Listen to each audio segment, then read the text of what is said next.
আসসালামু আলাইকুম। জানিয়ে দিব এই মাত্র পাওয়া সংবাদ। প্রথমেই বলে দিচ্ছি সংবাদ শিরোনাম, এরপর বলবো বিস্তারিত। জামায়াতের পাশে দাঁড়িয়ে বিএনপিকে সেনাপ্রধানের হুঁশিয়ার, জামাতের হাতেই বিএনপির পতন অনিবার্য। সেই সাথে থাকছে নেত্রকোনায় জামাত নেতাদের ওপর হামলার ঘটনায় তোলপাড়। এবার জাতীয় সংসদের নিজের ও সাধারণ মানুষের নিরাপত্তা নিশ্চিতের দাবি জানালেন সংশ্লিষ্ট এমপি। এতক্ষণ শুনছিলেন সংবাদ শিরোনাম। বিস্তারিত খবরে যাওয়ার আগে আরবি লাইভ নিউজ চ্যানেলটি সাবস্ক্রাইব করুন এবং ভিডিওটিতে একটি লাইক দিয়ে আমাদের সাথেই থাকুন। এবার জানাবো বিস্তারিত।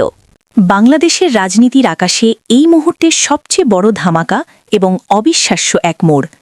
যে খবরের জন্য সারা দেশ গত কয়েকদিন ধরে রুদ্ধশ্বাসে অপেক্ষা করছিল, অবশেষে সেই চরম সত্যটি সামনে চলে এলো। খোদ সেনাপ্রধান আজ জামায়াতে ইসলামীর পাশে দাঁড়িয়ে এমন এক হুঁশিয়ারি দিয়েছেন, যা শুনে বিএনপির নীতি নির্ধারকদের রাতের ঘুম হারাম হয়ে গেছে। সেনাপ্রধানের স্পষ্ট বার্তা, জামায়াতের সাথে দ্বিমুখী নীতি আর লুকোচুরি খেললে বিএনপির পতন এখন শুধু সময়ের ব্যাপার মাত্র। দেশের বর্তমান পরিস্থিতিতে যখন মানুষ দ্রব্যমূল্যের ঊর্ধ্বগতি আর রাজনৈতিক অস্থিরতায় পিষ্ট, তখন সেনাপ্রধানের এই কঠোর অবস্থান নতুন এক সমীকরণের জন্ম দিয়েছে। গোপন গোয়েন্দা রিপোর্ট বলছে, জামায়াতের শক্তিকে অবমূল্যায়ন করাই হবে বিএনপির জীবনের সবচেয়ে বড় ভুল। একদিকে সাধারণ মানুষের ক্ষোভ আর অন্যদিকে প্রভাবশালী মহলের এই চরম হুঁশিয়ারি, সবকিছু মিলিয়ে বিএনপি এখন এক গোলকধাঁধায় আটকা পড়েছে। পর্দার আড়ালে কি এমন চুক্তি হয়েছে যে সেনাপ্রধানকে সরাসরি জামায়াতের পক্ষ নিয়ে কথা বলতে হলো? রাজনৈতিক বিশ্লেষকরা বলছেন, এটি কেবল একটি হুঁশিয়ারি নয়, বরং বিএনপির জন্য চূড়ান্ত সংকেত। সাধারণ মানুষ এখন রাজপথে নামার অপেক্ষায়। তারা চায় একটি শক্তিশালী নেতৃত্ব, আর সেনাপ্রধানের এই বক্তব্যে পরিষ্কার হয়ে গেছে যে বাংলাদেশের রাজনীতিতে দাবার চাল এখন উল্টে গেছে। বিএনপির অভ্যন্তরীণ কোন্দল আর জামায়াতের ক্রমবর্ধমান প্রভাব কি তবে দেশপ্রেমিক জনতাকে নতুন কোনো পথের দিশা দিচ্ছে? এই চাঞ্চল্যকর তথ্যের গভীরে গেলে দেখা যায়, বিএনপির শীর্ষ নেতাদের অনেক গোপন নথি এখন বিশেষ বাহিনীর হাতে, যা ফাঁস হলে দলটির অস্তিত্ব টেকে থাকাই দায় হয়ে পড়বে। আজকের এই ভিডিওতে আমরা সেই সত্যগুলোই উন্মোচন করতে যাচ্ছি, যা মূলধারার মিডিয়াগুলো ভয়ে প্রচার করছে না। সেনাপ্রধানের সেই রুদ্রমূর্তি আর জামায়াতের নেতাদের সাথে তার সেই বিশেষ মুহূর্তের আলাপচারিতার প্রতিটি ডিটেলস জানতে ভিডিওটি শেষ পর্যন্ত দেখুন, কারণ এই একটি ভিডিওই পাল্টে দিতে পারে আপনার আগামী দিনের রাজনৈতিক চিন্তা। কি সেই চরম সত্য যা ধামাচাপা দেওয়ার চেষ্টা করছে বড় দলগুলো? জানতে হলে এখনই পুরো ভিডিওতে চোখ রাখুন। খবরের এ পর্যায়ে জানাবো, সংসদ অধিবেশনে নেত্রকোনায় রাজনৈতিক হামলা ও নিরাপত্তা নিয়ে দেওয়া এক গুরুত্বপূর্ণ বক্তব্যের বিস্তারিত।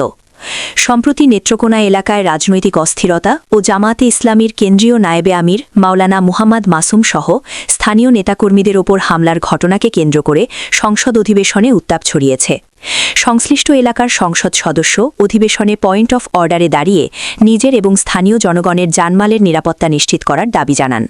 তিনি সংসদ বলেন, নেত্রকোনার বিভিন্ন স্থানে যে ধরনের হামলা ও সংঘাতের চিত্র দেখা যাচ্ছে, তাতে সাধারণ মানুষের মধ্যে চরম আতঙ্ক বিরাজ করছে। রাজনৈতিক প্রতিহিংসার বশবর্তী হয়ে এসব হামলা চালানো হচ্ছে উল্লেখ করে তিনি অবিলম্বে দোষীদের চিহ্নিত করে আইনের আওতায় আনার আহ্বান জানান। বিশেষ করে রাজনৈতিক মতাদর্শের ব্যক্তিদের ওপর হামলার ঘটনায় তিনি গভীর উদ্বেগ প্রকাশ করেন এবং সংসদ নেতার দৃষ্টি আকর্ষণ করেন। বক্তব্যে তিনি আরও উল্লেখ করেন যে গণতন্ত্র ও সুশাসনের জন্য দেশে প্রতিটি নাগরিকের সমান নিরাপত্তা নিশ্চিত করা জরুরি। এর আগে নেত্রকোনায় জামায়াত নেতাদের ওপর হামলার ঘটনায় স্থানীয় পর্যায়েও বিক্ষোভ ও নিন্দা জানানো হয়।